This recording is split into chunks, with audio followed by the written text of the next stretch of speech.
के पश्चात जब रावण युद्ध में प्रस्थान करता है तब भी वह इसी अहंकार के अधीन है। वह यही कहता है कि मैं राम रूपी वृक्ष को उखाड़ फेंकूंगा जिसका फल फूल सीता है, जिसकी शाखाएं हनुमान जामवंत आदि वानर हैं। युद्ध भूमि में जब मर्यादा पुरुषोत्तम श्री राम एवं रावण का शत्रु के रूप में आमना सामना होता है तो श्री राम रावण से यही कहते हैं कि तू पराक्रमी तो हो ही नहीं सकता, पर स्त्री गमन करने जैसा अधर्मपूर्ण कार्य तूने किया है। कई दिवसों तक श्री राम एवं रावण का घनघोर युद्ध होता है। रावण हर प्रकार की शक्तियों का प्रयोग कर श्री राम एवं लक्ष्मण का वध करने का प्रयास करता है, परंतु परिणति वही होती है कि वह स्वयं काल के ग्रास में समा जाता है और श्रीमान हनुमान जी के वचन, विभीषण जी के वचन, माल्यवान जी के वचन, कुंभकर्ण के वचन ही सत्य होते हैं। रुद्र अवतार हनुमान जी ने उसे चिताते हुए कहा था, तुमने जितनी शक्ति अर्जित की है उसमें तपस्या जनित ये धर्म ही महान कारण है। जब धर्म ही क्षीण हो जाएगा तुम्हारा समस्त तपोबल भी नष्ट हो जाएगा। जो तुमने धर्म किए थे उसका तुमने फल पा लिया है, अब जो तुमने अधर्म किए थे उसका फल भी तुम्हें शीघ्र ही मिलने वाला है। वही हुआ, वही है ये काल रूपी फल। जिस काल की फांसी का उल्लेख श्री हनुमान जी ने किया था उसी काल की फांसी ने आज रावण की गर्दन को दबोच लिया है। लंका की प्रजा की भविष्यवाणी सत्य हुई कि यह युद्ध लंका के विनाश के साथ ही समाप्त होगा।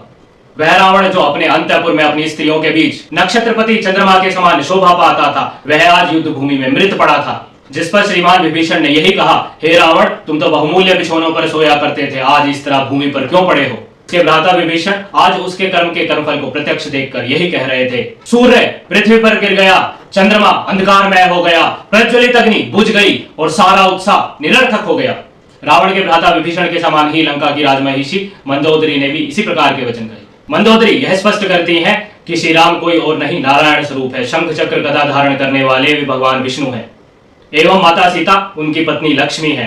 वह रावण को यह भी कहती हैं कि पूर्व में जो आपने सैन्य अभियान में इंद्र के विरुद्ध विजय अभियान किया था उसमें आपको विजय इस कारण से मिली थी क्योंकि आपकी इंद्रिया वशीभूत थी, परंतु जब आपने सीता का हरण किया तब आपकी इंद्रिया वशीभूत नहीं थी, उसी का यह कर्म फल आपको मिला है। सीता हरण का कृत्य जो आपने किया है वह काम से वशीभूत होकर किया है, उस समय किया है जब आपके अंतःपुर में सहस्त्रों स्त्रियां थी, संभवतः माता सीता से सुंदर स्त्रियां थी। वह यह भी कहती है, न कुलेन न रूपेण न दाक्षिणेन मैथिली, माता सीता न कुल में न रूप में न दाक्षिणेन में मुझसे बढ़कर हैं, परंतु वह यह स्वीकार करती हैं कि माता सीता एक पतिव्रता स्त्री है। और मुझे तो यह संशय है सीता का अपहरण करते समय ही आप जलकर राख क्यों नहीं हुए, यह आश्चर्य की बात है। संभवतः कारण यह रहा होगा क्योंकि उस कालखंड में जिस कालखंड में आपने अपहरण किया था देवता आपके अधीनस्थ थे, इसलिए आप अग्नि की ज्वाला में दग्ध नहीं हुए, परंतु समय आने पर कर्ता को कर्म का कर्मफल तो मिलता ही है। आज आप जो मृत पड़े हैं भूमि में और आपकी स्त्रियां विलाप कर रही हैं, आपकी क्रीड़ा सहचरी विलाप कर रही हैं, यह उसी का कर्मफल है। आपने अपने जीवन काल में बहुत सारी स्त्रियों को जो धर्मपरायण थी, पतिव्रता थी, उनको विधवा बनाया, उसी का यह कर्मफल है। आप में काम और क्रोध के दोष समाहित हो गए थे, उसी का यह प्रतिफल है। आप अपने अहंकार के मद में चूर थे, उसी की यह परिणति है। लंका की राजमहिषी मंदोदरी जी ने जो रावण के जीवन पर प्रकाश डालते हुए अपने विचार प्रकट किए, उसके साथ यदि हम रावण के जीवन की तुलना करते हैं तो यह कदापि नहीं कहा जा सकता कि रावण एक ऐसा आदर्श राजा है जिसके लिए प्रजा का सुख ही सर्वोपरि है। रावण एक ऐसा व्यक्तित्व है जिसके लिए स्वयं के सुख, स्वयं की इच्छा, स्वयं की लालसा, स्वयं के षड्विकार, स्वयं का अहंकार, स्वयं के व्यसन सर्वोपरि है। रावण ने वेद अध्ययन अवश्य किया था, रावण में वेद आदि विषयों का ज्ञान भी था, परंतु उसके षड्विकार उसकी प्रकृति में प्रबल थे।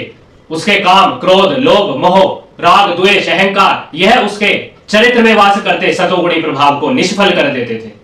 इसी कारण से कौटिल्य अर्थशास्त्र में यह वर्णित है, मानाद रावणा परदानम प्रच्छनम दुर्योधनो राज्यदंशम च, जिसका अर्थ है रावण ने अहंकार के वशीभूत होकर माता सीता को नहीं लौटाया और दुर्योधन ने पांडवों का राज्य नहीं लौटाया, जिसके कारण दोनों को काल का दंश झेलना पड़ा।